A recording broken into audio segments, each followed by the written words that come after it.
Mais maintenant, vous devez poursuivre constamment et chercher de toute votre force à travailler avec le Saint-Esprit incessamment pour avoir tout ce que Dieu a mis en vous comme semence et pour que votre âme en soit remplie, pour qu'il déborde de vous et que les gens puissent voir Dieu.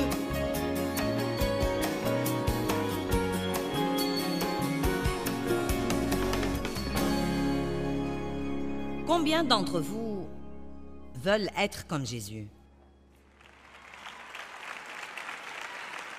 En êtes-vous sûr? En êtes-vous vraiment sûr? Bon, encore une fois, en êtes-vous sûr? Bon, eh bien, voyons un verset et ensuite vous me direz à quel point vous êtes sûr. Jean 5, 30, la Bible amplifiée, un verset merveilleux. Verset 30, « Je ne puis rien faire de moi-même, c'est Jésus, je ne puis rien faire de moi-même de façon indépendante de moi-même, mais seulement comme Dieu m'a appris et comme je reçois ses ordres. Je juge selon ce que j'entends, je décide comme je suis appelé à décider. Comme la voix vient à moi, je décide et mon jugement est bon et juste et vertueux, car je ne cherche pas et je ne prends pas en considération ma propre volonté. Je ne désire pas de faire ce qui me plaît, mon propre but, mon propre dessein, mais seulement la volonté et le plaisir du Père qui m'a envoyé. » Waouh! Vous devriez lire ça probablement 20 fois pour l'assimiler. Eh bien, Jésus a dit, « Tout ce que Dieu me dit de faire, tout ce que mon Père me dit de faire, c'est ce que je fais. Je guette sa voix et je l'attends. Quand il me montre que faire, il n'y a vraiment pas de décision à prendre, car j'ai déjà prédécidé que tout ce que Dieu me demande de faire, je le ferai. » Donc, après avoir lu Jean 5, 30, où il a dit « Je ne suis pas ma propre volonté, je ne fais pas ce qui me plaît, je ne prends pas en considération ma propre volonté. Quand Dieu me dit de faire quelque chose, je ne me demande même pas ce que j'en pense. Est-ce que je veux ou je ne veux pas le faire? C'est une affaire réglée. Jésus a dit « C'est une affaire réglée, je l'ai déjà réglée moi-même. » Tout ce que dit Dieu, une fois que je sais ce que Dieu me dit, alors il n'y a plus de décision à prendre. Laissez-moi vous demander de nouveau, après avoir écouté ça, combien d'entre vous veulent vraiment être comme Jésus? Bon, donc je prie pour vous en ce moment, au nom de Jésus, qu'il commence une révolution du Saint-Esprit, une prise de contrôle par le Saint-Esprit dans votre vie, qu'il envahisse votre vie, et s'il doit vous lier à l'autel pour vous empêcher de s'évader de lui, que vous ne puissiez pas vous éloigner de Dieu avant qu'il ne puisse vraiment faire tout ce qu'il veut faire dans votre vie. Amen.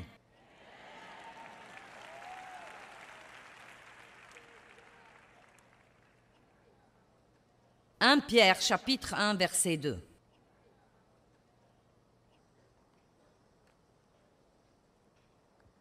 Nous avons été consacrés selon le dessein de Dieu. Consacrés, cela veut dire sanctifiés et rendus saints. Cela veut dire mis à part pour un but spécial. Laissez-moi vous dire quelque chose. Vous n'êtes pas comme tous les autres dans le monde qui n'ont pas Christ comme leur sauveur. Vous ne pouvez pas faire tout ce qu'ils font. Vous ne pouvez pas vous comporter comme ils se comportent. Vous avez été, quand le Saint-Esprit est survenu sur vous, quand Christ a demeuré en vous, il vous a pris et il vous a mis à part pour quelque chose de spécial. Il vous a sanctifié et dans votre esprit, il vous a rendu saint. Vous êtes un esprit, vous avez une âme, vous vivez dans un corps, vous êtes un être tripartite. Dans votre esprit, quand Christ vient vivre en vous, vous avez tout ce dont vous avez besoin là-dedans pour mener une vie de piété et pour vous comporter comme se comporterait Jésus s'il était à votre place aujourd'hui. Tout ceci est en vous. Il ne s'agit pas de ce qui est en vous. Ce que je fais, c'est d'essayer de l'extérioriser.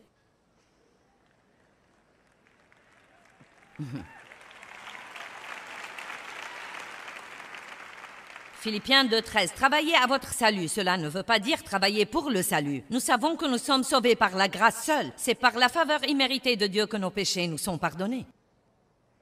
Mais ensuite, il dit, prenez ce salut qui vous a été donné comme un don et travaillez à votre salut avec crainte et tremblement. Donc, après avoir reçu Christ comme votre sauveur, votre but numéro 1 dans la vie à partir de ce moment-là devrait être d'apprendre à faire tout ce que Dieu veut en fait que vous fassiez, de lui permettre de vous posséder en totalité et d'être de valeur pour lui. Et croyez-moi, plus vous faites ça, plus vous serez heureux. Vous serez si heureux que les gens croiront que vous êtes fou si vous donnez toute votre vie à Dieu. C'est notre égocentrisme égoïste qui nous rend malheureux. Que veut dire être sanctifié? Le dictionnaire grec de la Vigne dit que le mot sanctification veut dire séparation pour Dieu. Dites tous, j'appartiens à Dieu. Pensez-y, vous appartenez à Dieu. Combien d'entre vous ont peut-être comme un... Je ne sais pas, nous utiliserons ça comme un exemple. C'est mon verre que j'utilise quand je voyage. C'est le verre de Joyce. Personne d'autre ne boit de ce verre. On n'utilise pas ce verre pour le café ou pour arroser les plantes. C'est mon verre. Ce verre est mis à part, sanctifié pour un but spécial. Maintenant, vous savez tous de quoi je parle. Vous avez des choses que vous possédez et que vous avez pour un but spécial. Vous ne voulez pas que vos enfants y touchent, elles sont à vous. C'est pour ceci, ce n'est pas pour cela, c'est pour ceci. Eh bien, vous êtes comme ça. Vous êtes mis à part par Dieu pour un but spécial. En ce qui concerne ce monde, nous sommes des étrangers et nous sommes de passage. Ce n'est pas notre pays. Nous ne devons pas choisir de résider ici et de nous enraciner dans le monde. Nous sommes en chemin pour quelque part ailleurs et pendant que nous faisons le voyage, nous devons rassembler des tas de gens et les prendre avec nous.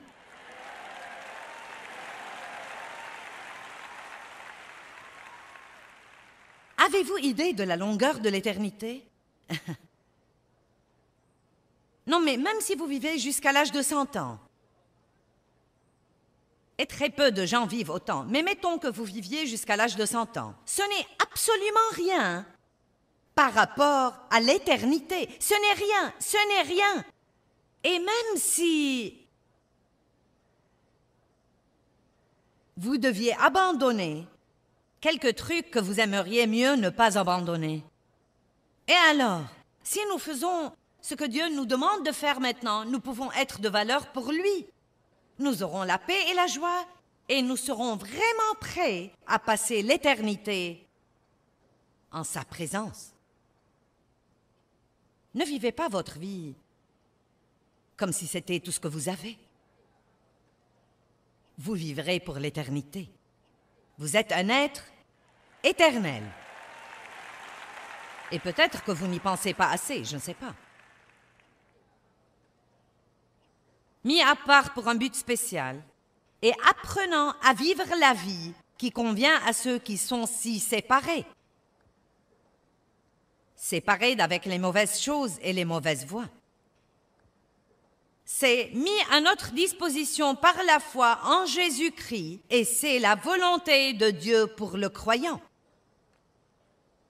Ce doit être appris de Dieu comme il l'enseigne par sa parole et j'aime cette partie. Et ce doit être poursuivi par le croyant honnêtement et constamment.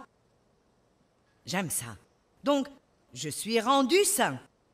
Le fruit de l'esprit est en moi, en vous, en tous les croyants. Tous ceux qui nous regardent à la télé aujourd'hui, si vous avez reçu Christ comme votre sauveur, vous êtes rendus saints. Vous êtes saints dans votre esprit.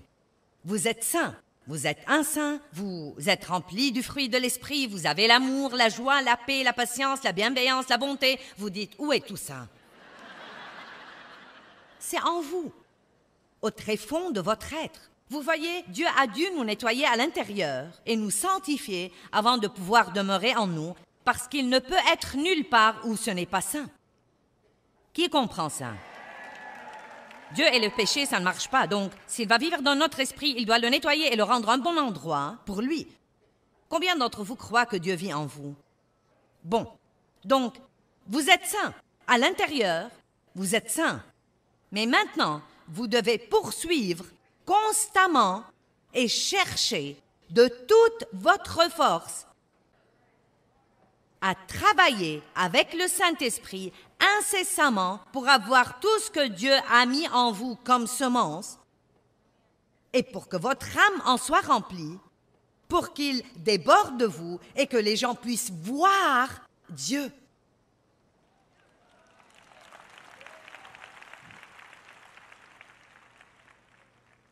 Le pire témoin que nous avons est que nous pouvons à peine faire la différence entre les chrétiens et les autres.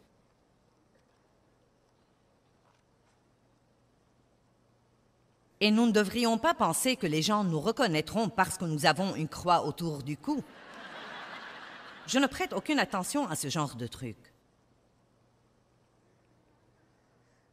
Ce doit être notre comportement, notre fruit, notre amour plus que tout. La sanctification est une possession individuelle créée petit à petit par suite de l'obéissance. J'ai trouvé ça dans le dictionnaire grec, je ne l'ai pas inventé. C'est très important que nous soyons des gens obéissants. Dieu ne vit pas pour nous servir. Nous vivons pour le servir. Maintenant, si je peux dire quelque chose en passant pour un instant, Dieu vous aime, il veut que vous soyez bénis.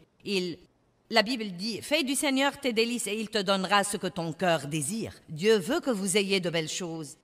Il veut que vous soyez la tête et non la queue, que vous prêtiez à beaucoup de nations et ne jamais emprunter. Tout ce à quoi vous mettrez la main devrait prospérer et réussir. Il veut vous donner la grâce partout où que vous alliez, vous ouvrir des portes, mais ce n'est pas tout ce qu'il veut. Ce n'est pas tout ce qu'il veut.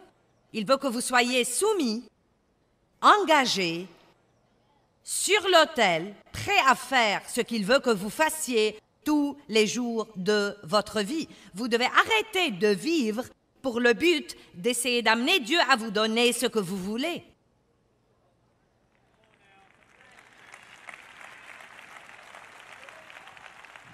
Peut-être que vous pensez, eh bien, ça n'a pas l'air très drôle. S'il vous plaît. Puis-je vous dire quelque chose d'intéressant? Tous ces gens qui sont partis hier pendant l'appel d'hôtel, ils se sentaient...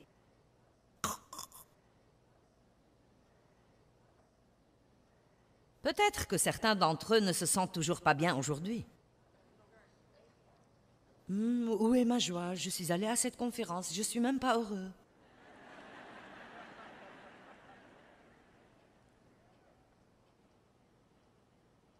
Quand nous obéissons à Dieu, nous avons au-dedans de nous une grande joie, une joie qu'on ne peut avoir nulle part ailleurs. Vous ne pouvez l'avoir nulle part ailleurs. Vous pouvez soit rendre votre chair heureuse pour quelques instants, au prix d'attrister votre esprit, soit attrister votre chair pendant un petit moment, au prix de rendre votre esprit libre et plein de paix et de joie. Vous devez décider lequel est le plus important pour vous. Revenons à 1 Pierre 1,2 et voyons si je l'ai lu en entier, je ne sais pas. Sanctifiés, rendus saints par l'Esprit. Donc nous sommes élus selon la préconnaissance de Dieu le Père, consacrés, sanctifiés, rendus saints par l'Esprit pour être obéissants à Jésus-Christ. Le Messie. Waouh, waouh, waouh. Et il y a un autre verset comme ça. 1 Pierre 1, verset 22. Sautons là très vite et regardons ce verset. Votre obéissance à la vérité par le Saint-Esprit. Nous ne pouvons obéir à Dieu que par le Saint-Esprit. Je dois continuer à dire ça encore et encore et encore. Je n'essaye pas de vous mener à l'effort personnel et à l'autodétermination, mais de vous dire qu'à l'instant où vous suivez Dieu de tout votre cœur pour faire ce qu'il veut que vous fassiez, à ce moment-là, il s'associe avec vous et vous donne la puissance pour pouvoir le faire. Dieu ne vous demande... Écoutez-moi, Dieu ne nous demande jamais de faire quoi que ce soit sans nous donner la puissance et la capacité et l'équipement pour le faire. Vous pouvez faire tout ce que Dieu veut et vous demande de faire par Christ qui vous fortifie.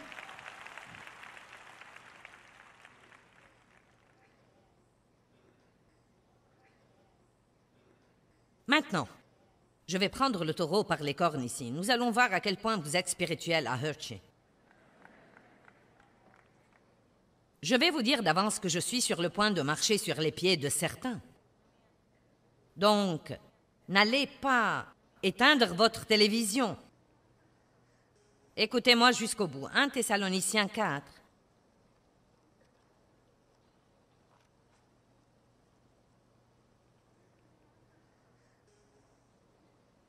À partir du verset 1. Nous allons lire 4 versets et je vais faire quelques commentaires. Au reste donc, frères, nous vous prions et nous vous exhortons, en raison de notre union avec le Seigneur Jésus, que vous suiviez les instructions que vous avez reçues de nous sur la manière dont il faut que vous marchiez pour plaire à Dieu.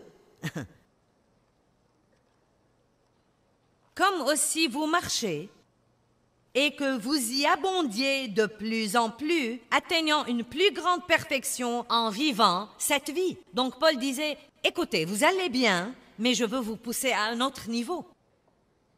C'est exactement ce que je dis.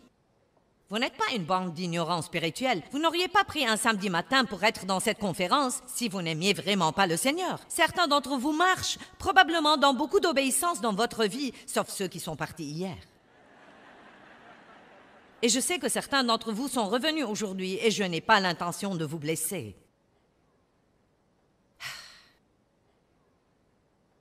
Mais je veux que vous alliez à un autre niveau. Je suis contente de prêcher ça ce week-end parce que ça va m'aider.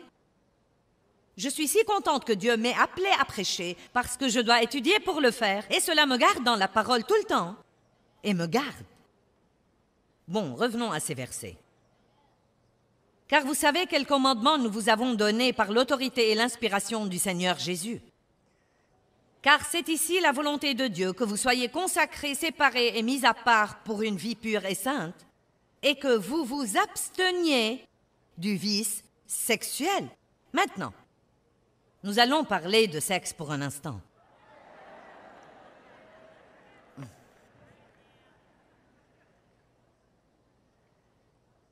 Quel gâchis stupide nous avons dans le monde aujourd'hui. S'abstenir du vice sexuel veut dire beaucoup de choses. Le sexe était destiné à être beau et sain et pur, et croyez-moi, ce que le diable a essayé d'en faire est complètement pathétique. Donc maintenant, vous avez des problèmes énormes avec la pornographie. Vous ne pouvez pas ouvrir un magazine et le feuilleter pour essayer d'acheter un pyjama sans que la moitié des gens ne soient nus.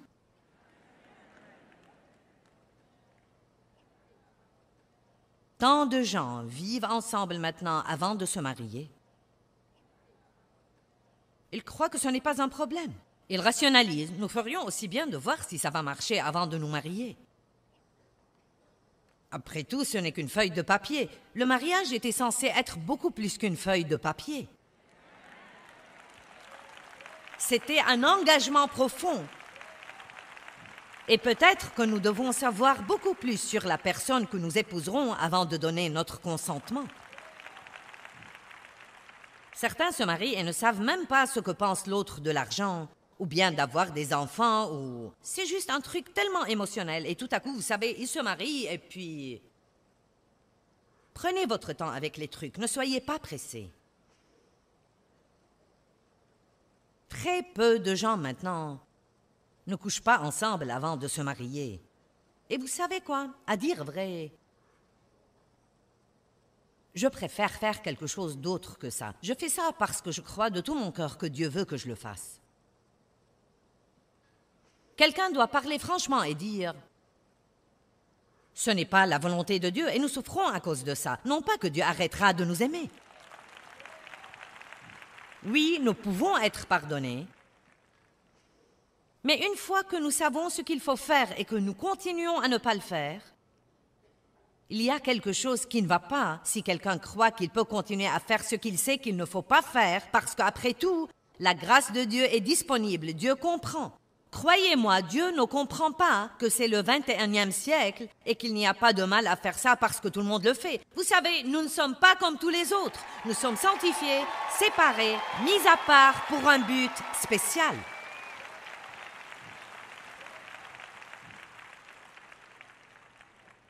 Vous savez ce qui arrive quand les gens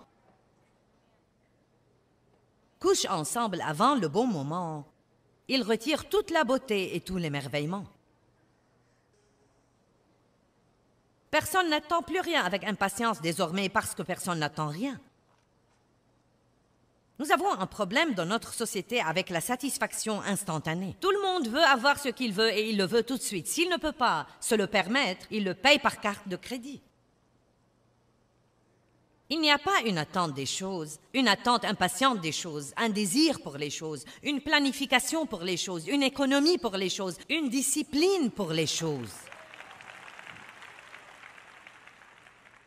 Et il en va de même pour le sexe. Vous pouvez vous maîtriser. Vous pouvez vous maîtriser. La Bible dit que nous avons la maîtrise de soi. Ne vous mettez même pas dans des situations où cela peut arriver. Si vous avez un problème, sortez avec d'autres personnes saines.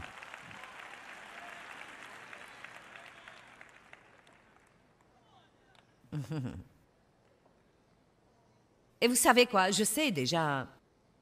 Mon Dieu, je ne sais combien d'entre vous ont déjà éteint leur télé. Vous pourriez avoir l'air idiot à ce stade-là si vous vous en allez, parce que tout le monde pourrait penser « Oh, eh bien... » Donc, je vais probablement garder cette foule, au moins pour un petit moment. Je ne fais pas ça parce que j'essaye d'être impopulaire. J'essaye de vous aider et j'essaye d'arriver au point où nos vies rendront gloire à Dieu et où nous comprendrons que nous ne pouvons absolument pas être comme tous les autres. Ce n'est pas ce que Dieu veut que nous fassions. Je parlais à un jeune homme dans un endroit où je vais pour une certaine affaire et j'ai fait sa connaissance. Nous avons parlé de la Bible plusieurs fois. Vous savez, il était fiancé et...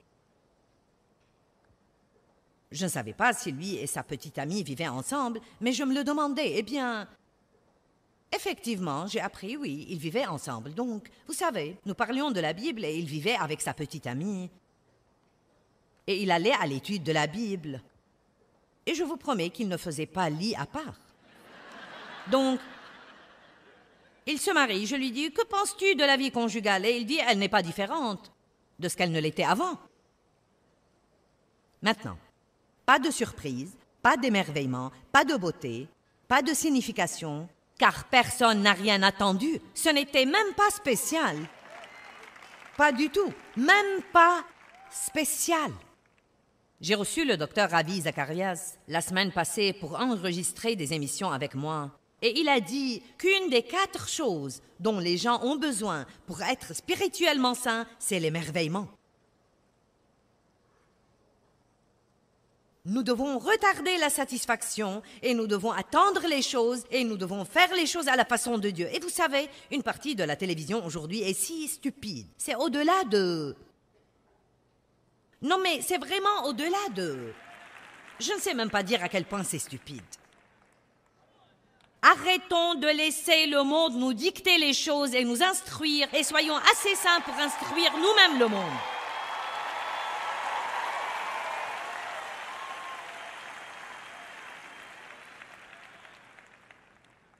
Je veux retrouver l'étonnement, la beauté. Donc, les femmes maintenant, elles font l'amour avant le mariage, elles tombent enceintes, elles ne veulent pas la responsabilité de leur comportement, donc elles se font avorter. Les gens dépensent de l'argent sur les cartes de crédit et quand ils ne peuvent plus payer leurs factures, ils font faillite. Donc, les gens mènent des vies débridées, sans contrainte, indisciplinés et ensuite, quand ils ont un gâchis, ils n'en prennent même pas la responsabilité. Nos lois dans la société aujourd'hui ont en fait procuré une porte ouverte pour que les gens détruisent totalement leur vie. Détruisent complètement leur vie. Eh bien, l'obéissance radicale dans nos vies veut dire que nous écoutons la voix de Dieu et que nous faisons simplement ce que nous croyons vraiment qu'il nous demande de faire. C'est si important d'obéir à Dieu. Un des moyens de libérer la puissance de Dieu dans nos vies, c'est de faire ses pas d'obéissance et d'être fidèles pour faire ce que nous croyons qu'il nous demande de faire.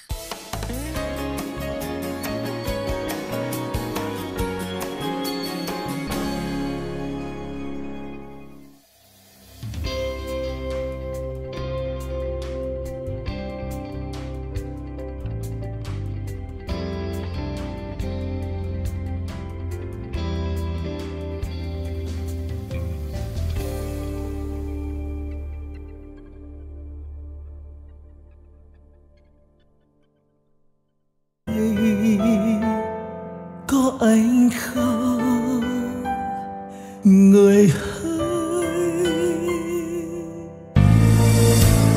Bao đắm say ta có bên người còn đâu, làn tuyết trắng mùa đông khóc nhau,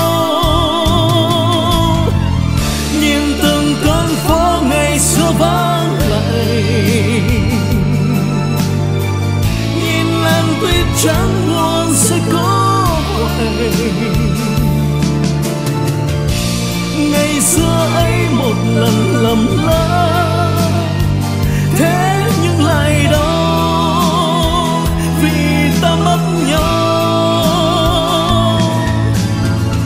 Người không thứ tha đời ta ngỡ ngàng, để cho thương nhớ về trong lỡ làng.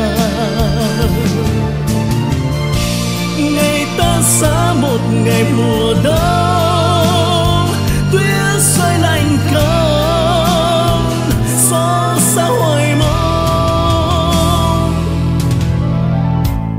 Bóng tuyết rơi một đời tạ tới, đóng băng